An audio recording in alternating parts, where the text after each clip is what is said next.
Imagine opening your mailbox to find a foreclosure notice on your home of 30 years. Your heart sinks, your hands shake, and you wonder, how did it come to this? That's exactly what happened to Mary Thompson, a 68-year-old widow from a small town in Ohio. After losing her husband, she thought she'd lost everything until a little-known Social Security benefit pulled her back from the brink. Stick around to hear Mary's story, how she saved her home, and how you might qualify for the same help she found. Mary Thompson was the kind of woman who always had a smile for her neighbors. She and her husband Tom had raised 2 kids in their cozy 2-story home on Maple Street. It wasn't fancy, but it was theirs, filled with memories of birthday parties, holiday dinners, and quiet evenings on the porch. Tom was the planner, the one who paid the bills and kept their finances steady. Mary trusted him completely, focusing on her garden and volunteering at the local library.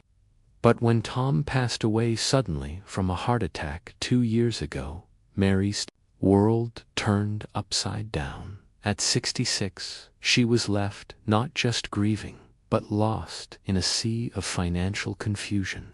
Tom had handled everything, and Mary didn't even know where to start.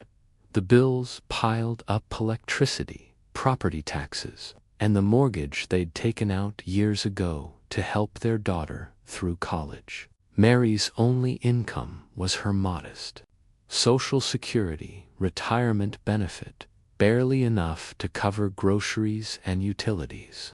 Then came the worst blow: a letter from the bank.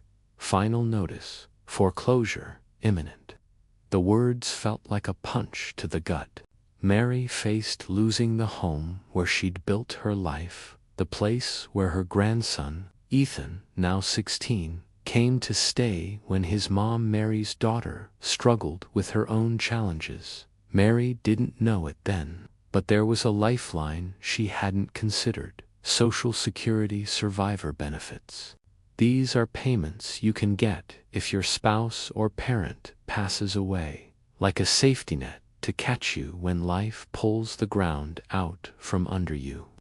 Mary had never heard of them. She thought Social Security was just her monthly check, nothing more.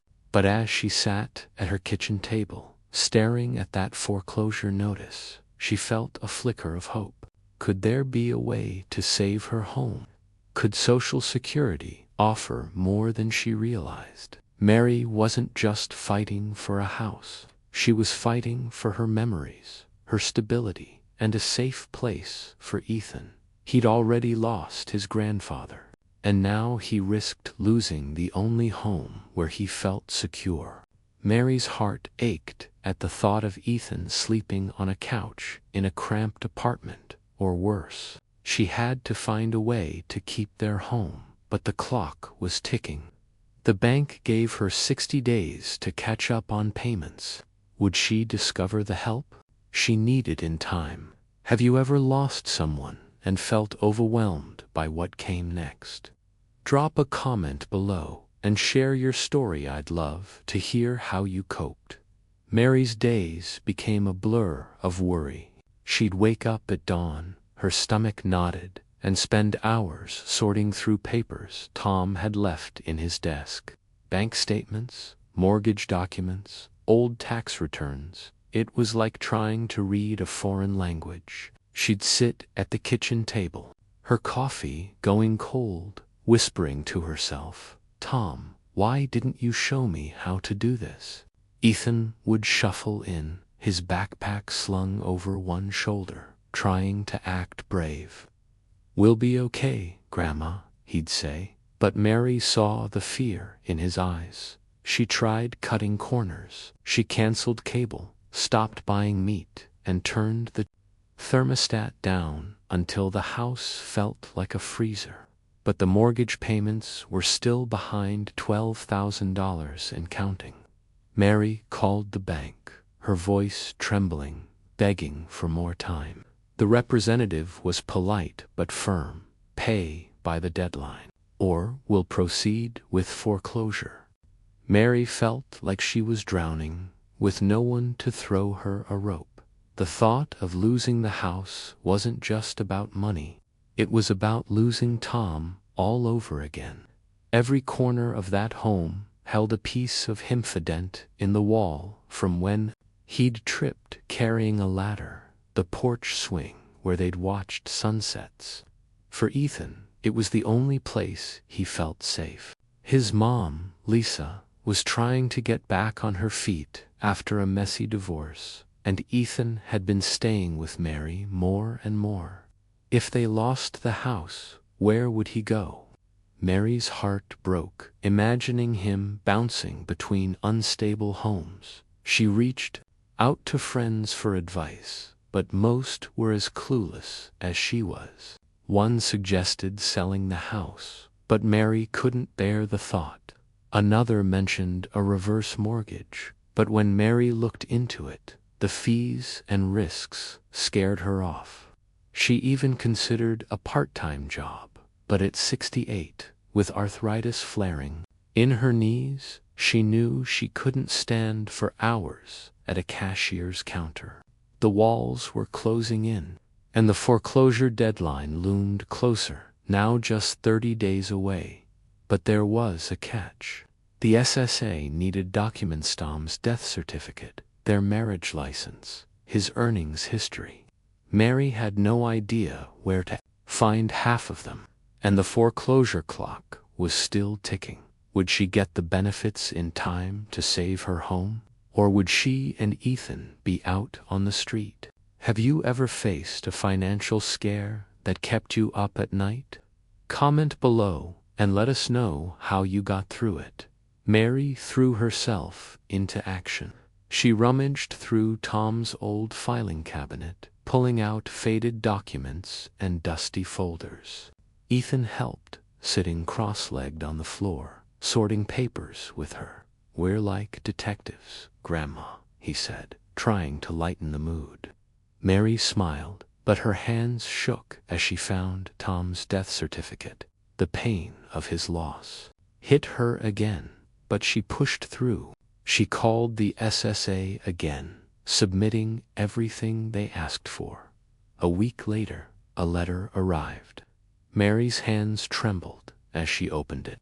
She qualified for Social Security survivor benefits, $1,800 a month, nearly double her current benefit.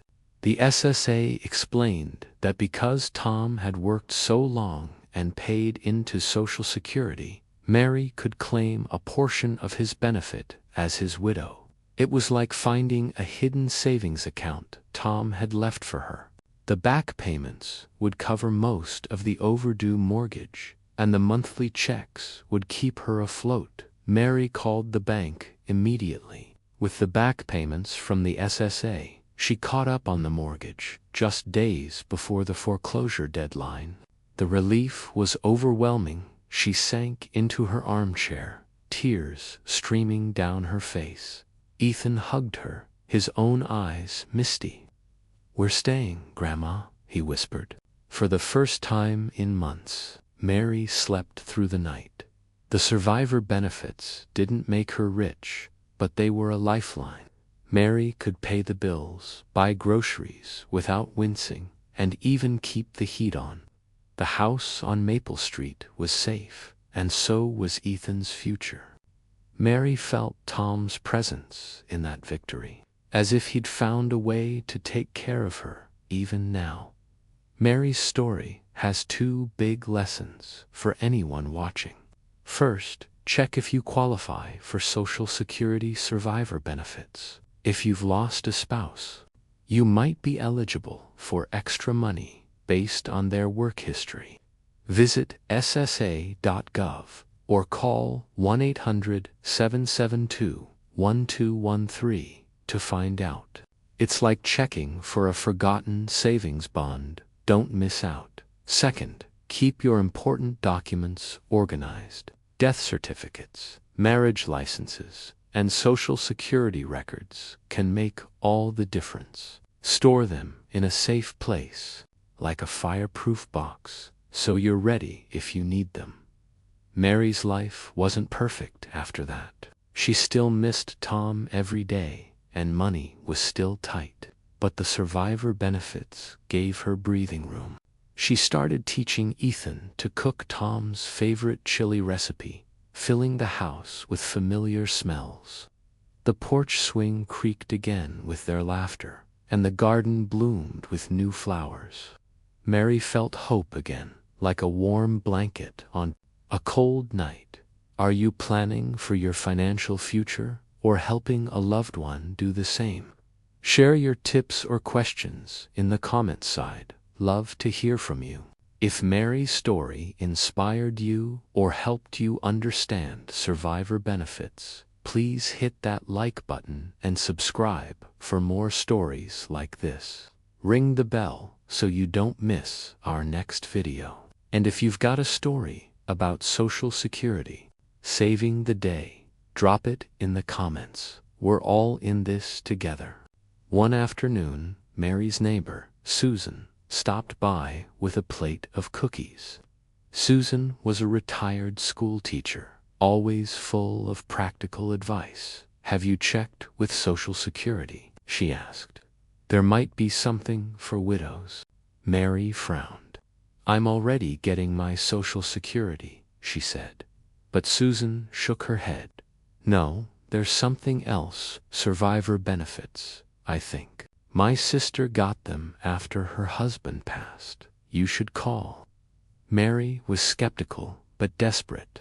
She spent an hour on hold with the Social Security Administration, SSA, her old rotary phone pressed to her ear. When she finally got through, the representative asked about Tom's work history. He worked 40 years at the factory, Mary said, her voice catching. The representative's tone softened. Ma'am, you might qualify for survivor benefits. That's money you can get based on your husband's Social Security record. It could be more than what you're getting now. Mary's heart raced. Could this be the answer?